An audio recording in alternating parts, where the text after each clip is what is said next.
Hey guys!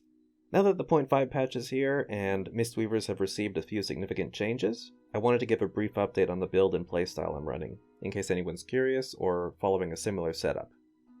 I used to call myself a ranged Mistweaver, but considering how often I'm in melee getting mana back from a Spirit of the Crane, I think I'll call myself a casting Mistweaver from now on. I won't rehash my whole build and playstyle in depth, since I've done that several times in previous videos, but of the points I've spent, the ones that characterize it the most are Gift of the Celestials, Secret Infusion, Invoker's Delight, Upwelling, Tear of Mourning, and the new talents Sheilun's Gift and Shaohao's Lessons. For raids and Mythic Plus, I'm trading 1 point in Misty Peaks for 1 point in Mending Proliferation, which gets a lot of extra healing bonuses circulating whenever I'm casting Enveloping Mist, which is a lot. Yu'lon windows are where it sees the most coverage, since I'm firing off Enveloping Mists one after the other.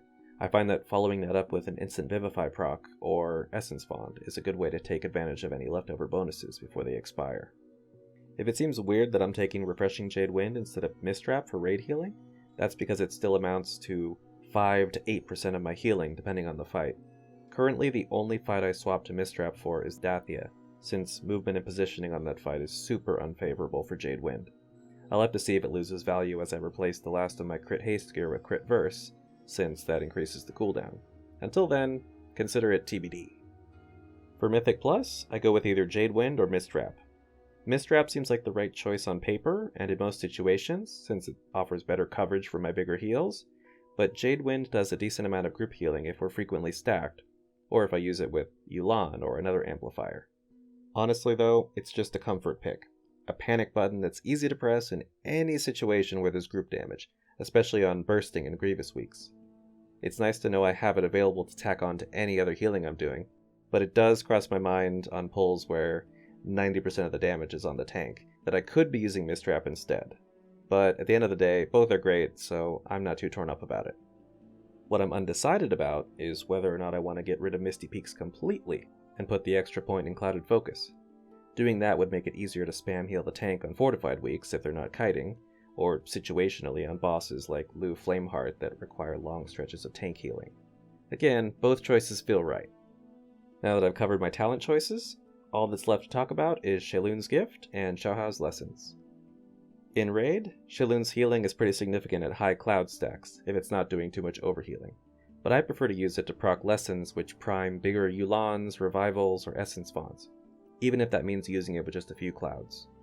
I try and aim for at least 6, since that buys me a long enough lesson to cover a full Yu'lon plus Essence Font. Sometimes I'll sandwich it in the middle of Enveloping Mist spam when Yu'lon's up, so the heal from Sheilun does even more.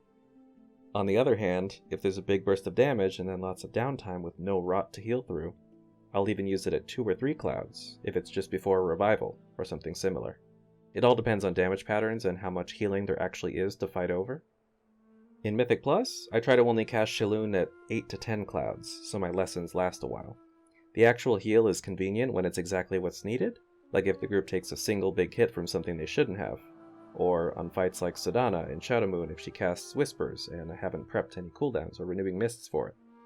Since it only heals 3 allies, I almost always have to follow it up with spam heals on the remaining 2, which feels weird getting used to. If the tank's health is spiking a lot, it's dangerously irresponsible to assume Sheilun's gonna pick them if everyone else is also taking damage, especially in high keys on fortified weeks. A tank who doesn't kite can die to certain trash mobs in less than 3 seconds, so spamming guaranteed direct heals on them might be less risky than hoping Sheilun will pick them. Not to mention with low haste, it's a little unwieldy as a reactive heal, unless I can hit it within my Invoker's Delight haste window, which does make it feel a lot quicker.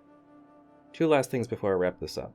First, now that Yu'lon reduces the cost of Enveloping Mist by 50% when it's active, up from 33%, I'm feeling pretty confident about using Yu'lon nearly on cooldown, instead of delaying it so that it syncs up with Mana Tea every time. Even if the 2 fall out of sync for multiple casts in a row, I find I can still make good use out of Mana Tea just plain casting Enveloping Mists outside of cooldowns.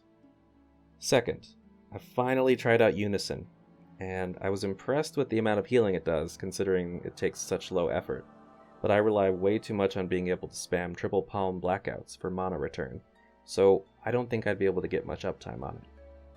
I did see potential pairing it with Calm Coalescence though, at least for dungeons. If I played with Serpent Statue and Unison together, I think I could put some huge cocoons on the tank, especially for high keys and fortified weeks where tanks get eaten alive by trash. But our burst single target healing is already pretty huge, so it's very situational, and it would take a lot of coordination or close monitoring of the tank's mitigation for me to get the most out of it. So again, it's probably not for me. So that's been my update. Feel free to chime in if you run something different, or if you disagree with any or all of my choices. I didn't test Shaloon on PTR, so I'm still figuring it out a bit, but for now it works in the ways I need it to, and I'm happy with the changes overall. As always, thanks for watching, and I hope to see you in the next one.